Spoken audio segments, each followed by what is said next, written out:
Jésus bâtit son Église. Je vous propose de voir ensemble la deuxième partie. Je relis le texte de Matthieu chapitre 16 verset 18 où nous découvrons « Je construirai mon Église et les portes du séjour ne l'emporteront pas sur elle ». Un petit résumé très rapide par rapport à ce que nous avons vu la semaine dernière. Nous avons vu ensemble que Jésus s'est engagé à bâtir son Église et il le fait, c'est sûr, c'est certain, il le fait, il tient sa promesse. La construction se fait et rien, nous le voyons et nous l'avons vu ensemble, ne peut empêcher Jésus de bâtir son Église. La construction aussi nous parle de croissance, une croissance quantitative, numérique, mais aussi une croissance qualitative qu'on appelle aussi la sanctification. La croissance, nous l'avions vu ensemble, c'est l'ADN de l'Église. Même si parfois, malheureusement, il y a des exceptions lorsque l'on rencontre des difficultés, lorsque l'on rencontre de la persécution, lorsque l'on rencontre d'autres problèmes économiques, etc., et bien d'autres problèmes, la croissance peut être mise à mal. Mais il n'empêche que c'est quand même l'ADN de l'Église, la croissance est l'ADN de l'Église. Jésus donc envoie ses disciples, que nous sommes, pour missionner et bâtir l'Église avec lui. Mais nous ne sommes pas dépourvus. Le Seigneur met à disposition des outils que d'autres prédicateurs appellent aussi des facteurs de croissance. Je me suis dit que, comme c'est une construction, c'était bien d'utiliser le mot « outil ». Alors, quels sont ces différents outils? Je vous propose d'en voir 7. Je suis convaincu que la liste n'est pas limitative, mais je vous propose ce matin d'en voir 7 avec moi. Premièrement, premier outil, qui est certainement l'outil principal, l'outil le plus important pour chaque disciple, chaque croyant, ce premier outil est la plénitude du Saint-Esprit. Jean chapitre 20, verset 21, Jésus dit ceci à ses disciples. « Que la paix soit avec vous, leur dit-il de nouveau. Comme mon Père m'a envoyé, moi aussi je vous envoie. » Après avoir dit cela, il souffla sur eux et continua, « Recevez l'Esprit Saint. » Cette parole a été dite au moment où Jésus apparaît aux disciples et donc va leur confier et rappeler la mission pour laquelle ils sont appelés et va leur dire qu'ils reçoivent ainsi le Saint-Esprit. Puis plus tard, avant qu'ils ne partent au ciel, il leur dira ceci au Actes des Apôtres, chapitre 1er, verset 8, un texte aussi que nous connaissons. « Mais le Saint-Esprit descendra sur vous, vous recevrez sa puissance, et vous serez mes témoins à Jérusalem, dans toute la Judée et dans la Samarie et jusqu'au bout du monde. » La mission, nous le voyons donc, est rendue possible par le Saint-Esprit. Et on le voit d'ailleurs quand on lit les Actes des Apôtres, après l'effusion du Saint-Esprit dans la chambre haute où il y a les 120, des personnes posent plein de questions, il y a la première prédication de l'apôtre Pierre, et là nous voyons des apôtres enthousiastes, des apôtres audacieux, des apôtres qui proclament l'évangile, qui témoignent sans peur, sans crainte, qui guérissent les malades, qui chassent les démons, qui font des miracles, qui résistent à la persécution et comble de cela, ils se réjouissent même d'être maltraités pour la cause de Christ. Souvenons-nous, quand Jésus est mort sur la croix et qu'il a été mis au tombeau, que s'est-il passé? Ils se sont tous dispersés, ils se sont cachés, ils ont eu peur comme d'être traités de la même manière que Jésus, et c'est la peur qui les gagnait, ils se cachaient. Et là on voit qu'avec la plénitude du Saint-Esprit, tout change. Ils sont, oui, je le répète, enthousiastes et audacieux. Le deuxième outil pour qu'il y ait la croissance de l'Église, c'est de proclamer l'Évangile inchangé, parce que l'Évangile ne change pas, il est toujours le même, mais adapté. Adapté aux situations, adapté au public, adapté là où nous sommes. Dans Actes chapitre 6, verset 7, il nous est dit ceci, « La parole de Dieu se répandait toujours plus, le nombre des disciples s'accroissait beaucoup à Jérusalem. On voit qu'il y a une croissance. L'évangile donc est annoncé dans son intégralité, comme Jésus l'a demandé, avec foi, avec détermination, et on voit que l'évangile se propage malgré les agissements des religieux de l'époque qui voulaient les empêcher. Mais on voit aussi que, au fur et à mesure que le message est adapté au public pour qu'ils comprennent le message, parce qu'on doit être audible, on doit être compréhensible. Si on a un langage que les gens ne comprennent pas, eh bien l'évangile peut être annoncé dans toute son intégralité, il devient inaudible. Il faut qu'il soit annoncé dans son intégralité, mais audible par les personnes. Et on le voit bien, c'est ce que l'apôtre Paul a su faire. Et il l'a fait par la grâce de Dieu. Je prends cet exemple à Athènes. Il nous est dit que Paul s'est adapté aux Athéniens dans l'introduction de sa prédication à l'Aréopage. Je vous le lis, hein, Actes chapitre 17, verset 22, il nous est dit « Alors Paul se leva au milieu de l'Aréopage et dit « Athéniens, je vois que vous êtes à tous égards extrêmement soucieux d'honorer les divinités. En effet, en parcourant les rues de votre ville et en examinant vos monuments sacrés, j'ai même découvert un autel qui porte cette inscription à un Dieu inconnu. » Et là, il rebondit et il dit, ce Dieu inconnu, je le connais, et il prêche l'évangile, Jésus et la résurrection de Christ. Et puis ça ne s'arrête pas là pour qu'on puisse proclamer l'évangile qui est inchangé, qui est toujours le même, mais d'une manière adaptée au public, eh bien, il faut prier.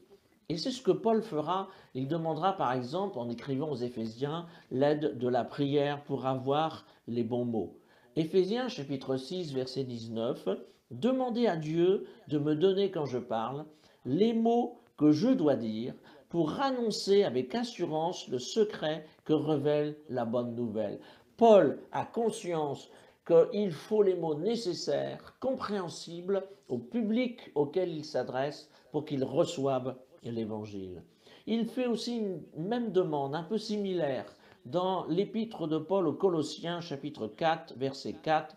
Il dit ceci, « Demandez donc à Dieu que par ma prédication je puisse faire connaître clairement ce message comme il est mon devoir de le faire. » Donc il veut être clair, l'apôtre Paul, que tous ceux qui entendent l'évangile, eh bien, le comprennent pour qu'ils puissent aller plus loin et se repentir et se convertir à Jésus.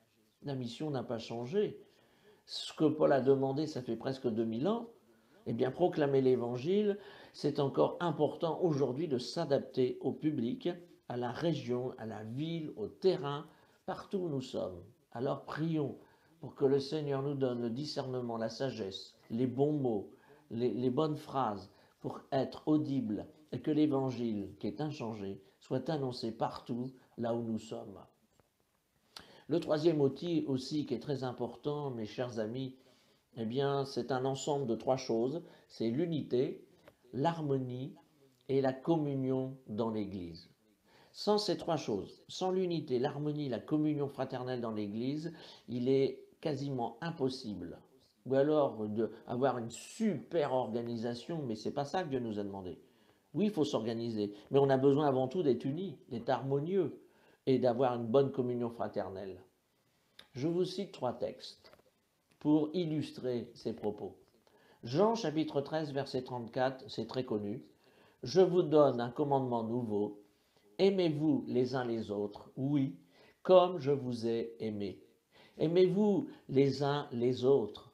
À ceci tous connaîtront que vous êtes mes disciples, à l'amour que vous aurez les uns pour les autres. » Et puis dans les Actes des Apôtres au chapitre 2, on voit bien qu'il y avait cette harmonie, cette unité et cette recherche de la communion fraternelle. Il nous est dit ceci, la première Église, dès lors, ils s'attachaient, ce sont les disciples, ils s'attachaient à écouter assidûment l'enseignement des apôtres, à vivre en communion les uns avec les autres, à rompre le pain et à prier ensemble.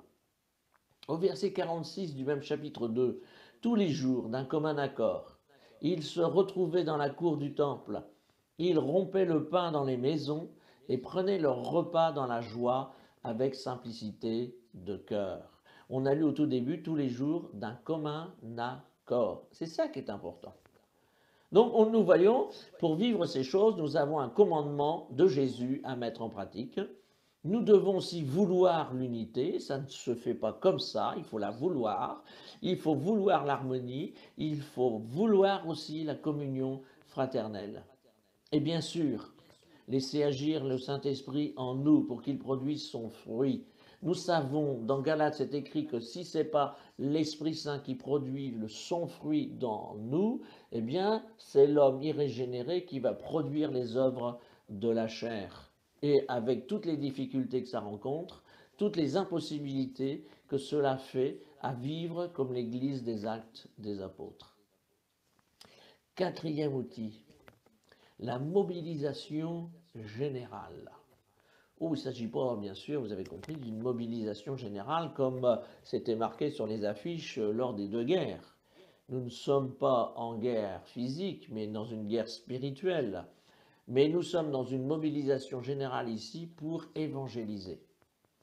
Éphésiens chapitre 4, au verset 11.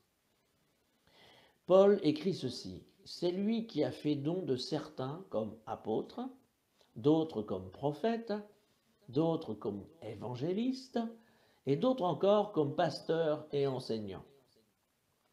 Il a fait don de ces hommes pour que ceux qui appartiennent à Dieu soient rendus aptes à accomplir leur service en vue de la construction du corps de Christ. On parle bien ici donc de construction du corps de Christ, donc construction de l'édifice, donc bâtir l'Église.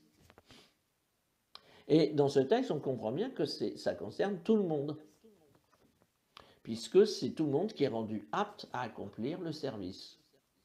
Dans 1 Corinthiens chapitre 12, verset 27, tout le chapitre 12 est consacré au corps. Or, vous constituez ensemble un corps qui appartient au Christ et chacun de vous en particulier en est un membre. Donc, personne ne peut dire, mais moi je ne suis pas membre. Si je suis disciple de Christ, je suis membre du corps de Christ. Tous les membres, les uns des autres, nous le voyons, sont tous utiles, du plus petit au plus grand. Tous mettent et tous doivent mettre ce qu'ils ont reçu à la construction de l'Église pour qu'elle grandisse d'une manière qualitative et d'une manière quantitative. Je vais vous le dire d'une manière familière, chers amis. Tous au boulot. Voilà ce que le Seigneur demande à son Église, une mobilisation générale pour que tous se mettent au travail. Cinquième outil important, c'est la prière. Dans Matthieu chapitre 9, verset 38, verset aussi très connu de Jésus, « Demandez donc au Seigneur à qui appartient la moisson, d'envoyer des ouvriers pour la rentrée. » Je répète, « Demandez donc au Seigneur à qui appartient la moisson d'envoyer des ouvriers pour la rentrée. » S'il faut la rentrée, c'est qu'elle est dehors. Oui, bien sûr. Donc, c'est évident qu'il n'y a pas seulement cette prière à faire pour accomplir la tâche qui nous appartient, mais toute prière pour accomplir ainsi, bien sûr, la mission confiée. Nous devons prier pour les âmes, nous devons prier pour que les gens soient touchés, pour que le Saint-Esprit agisse, etc. Il y a plein de sortes de prières à faire pour accomplir la mission confiée. Mais je voudrais vous faire remarquer dans la prière que Jésus a citée, de Matthieu chapitre 9, verset 38, qu'il n'est pas seulement qu'on ne prie pas le Seigneur pour faire entrer les âmes, mais qu'on prie le Seigneur pour avoir des ouvriers pour aller les chercher, puisqu'il faut faire entrer la moisson. Sixièmement, ou sixième outil, la dynamique des petits groupes. On remarque dans le livre des Actes des Apôtres que les apôtres n'ont pas cherché à créer des grandes églises systématiquement comme modèle unique, comme celle de Jérusalem, puisqu'elle a commencé à 3000, plus 2000 se sont ajoutés. On voit que c'est une église qui a grandi, qui a une croissance très rapide et qui était une grande église. Mais nous voyons au travers des voyages, notamment de l'apôtre Paul, qu'ils ont fait des églises de maison. Dès qu'ils arrivaient dans une ville, c'était leur but, trouver une maison qui les accueille pour faire un groupe de maisons, une église en fin de compte. Et puis on s'aperçoit ensuite que les églises se sont développées. Est-ce qu'elles sont restées dans des grandes maisons? Est-ce qu'ils ont investi des bâtiments? Nous n'avons pas de détails à ce sujet, mais nous voyons que les petits groupes ont toute leur importance. Et enfin, septième outil, et qui est très important aussi que nous devons comprendre, c'est priorité de l'évangélisation et des actions envers ceux du dehors. Actes chapitre 8, verset 4, il nous est dit ceci. Les croyants qui s'étaient dispersés parcouraient le pays en proclamant le message de la bonne nouvelle. Les croyants qui s'étaient dispersés ici, ce sont les croyants de Jérusalem qui sont lourdement persécutés. Il y a une persécution terrible, dont d'ailleurs Saul de Tarse participe, et il se réjouit même de la lapidation d'Étienne. Et on voit que malgré les souffrances, malgré tout ce qu'ils viennent de subir, et parcourant différentes régions comme la Samarie par exemple, mais aussi la ville de Damas, eh bien ils évangélisent partout où ils vont. C'est une priorité pour eux d'annoncer l'évangile à ceux qui ne le connaissent pas. Et ensuite on verra, excusez-moi, puis ensuite on verra que ça sera la priorité des apôtres. Actes chapitre 13, versets 2 à 3.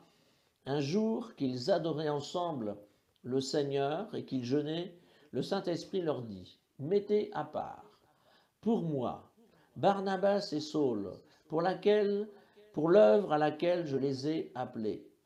Après avoir jeûné et prié, ils leur imposèrent les mains et les laissèrent partir. Nous voyons ici que l'église d'Antioche ne va pas chercher à les retenir. Pourtant, quand on lit un peu le contexte de cette église, on voit que c'est une église qui fonctionne bien, qui tourne bien, spirituelle. Il y a régulièrement les dons prophétiques, les paroles, l'enseignement. On sent que c'est une église qui tourne bien et qui fonctionne bien et qui remplit sa mission. Mais on voit qu'ils ne retiennent pas et ils vont laisser partir Paul et Barnabas et qui, eux, donc vont commencer ce premier voyage en Asie mineure, c'est la Turquie actuelle, pour évangéliser, il nous est dit premièrement les Juifs, ils sont entrés dans les synagogues, on voit aussi que beaucoup de Juifs les ont rejetés, ils se sont tournés vers les païens se sont convertis et les premières églises ainsi ont commencé dans cette région. Cela nous montre que nous devons, bien aimés, chers amis, nous tourner vers les personnes qui ne connaissent pas Jésus, qui ne connaissent pas Christ. Nous n'avons pas le droit de rester repliés sur nous-mêmes.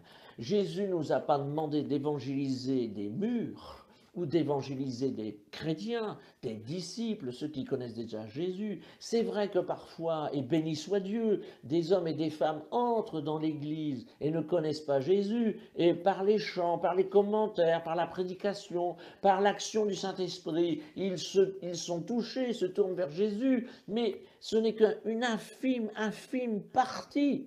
Non, ce que Jésus a demandé et la mission qu'il nous a confiée, c'est de nous tourner vers les personnes du dehors. Nous n'avons pas le droit, j'insiste, de rester repliés sur nous-mêmes.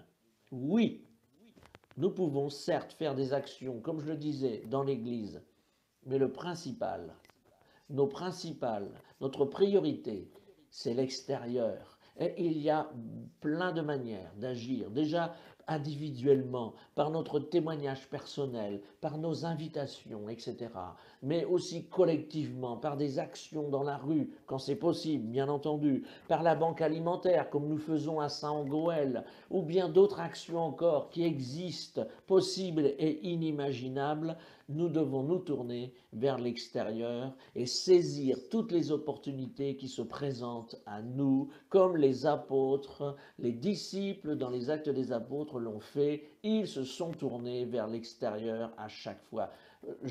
Encore un autre exemple, Philippe, le diacre, eh bien, arrivé en Samarie, qu'est-ce qu'il a fait? Eh bien, il s'est tourné vers les gens qui ne connaissaient pas Jésus. Je voudrais conclure sur Jésus bâtit son Église. Oui, je le répète, Jésus bâtit son Église, c'est certain, nous devons serrer cela dans notre cœur, c'est une réalité, et nous devons nous participer à cette construction. Il daigne utiliser donc justement chacun de nous son corps, chacun de nous, en nous rendant capables et en nous donnant les outils nécessaires. Alors la question, elle est simple, le voulons-nous?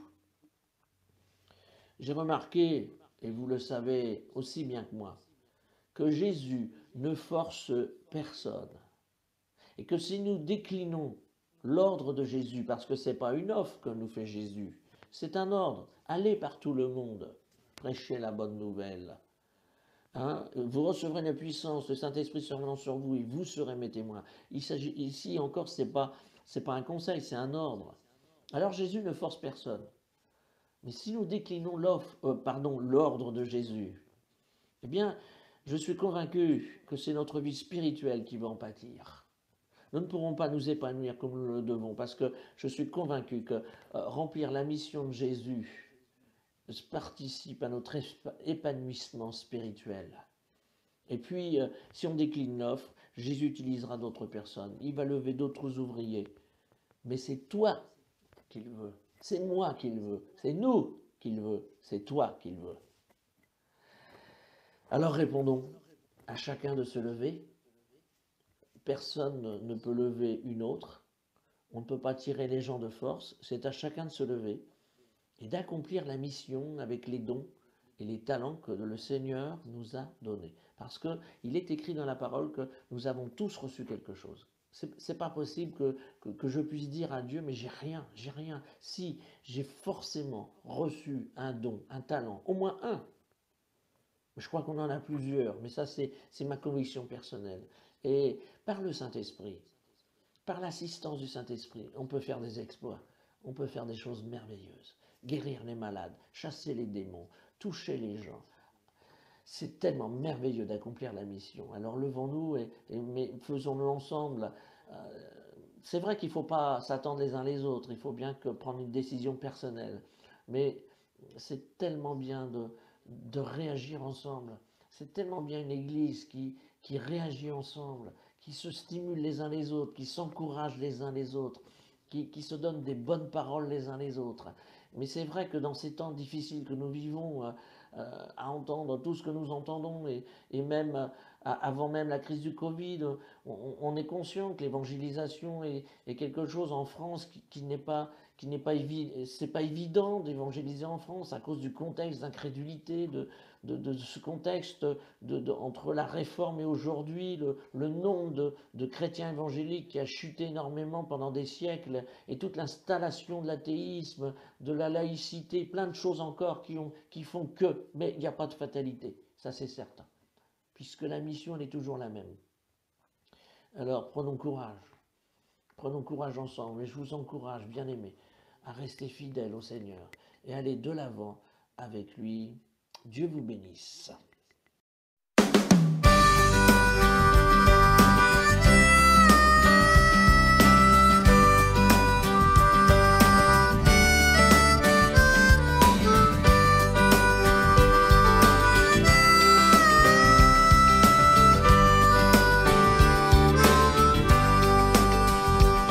Je veux relever le défi de te servir quoi qu'il en coûte, d'oublier mes propres désirs et de te suivre sur la route.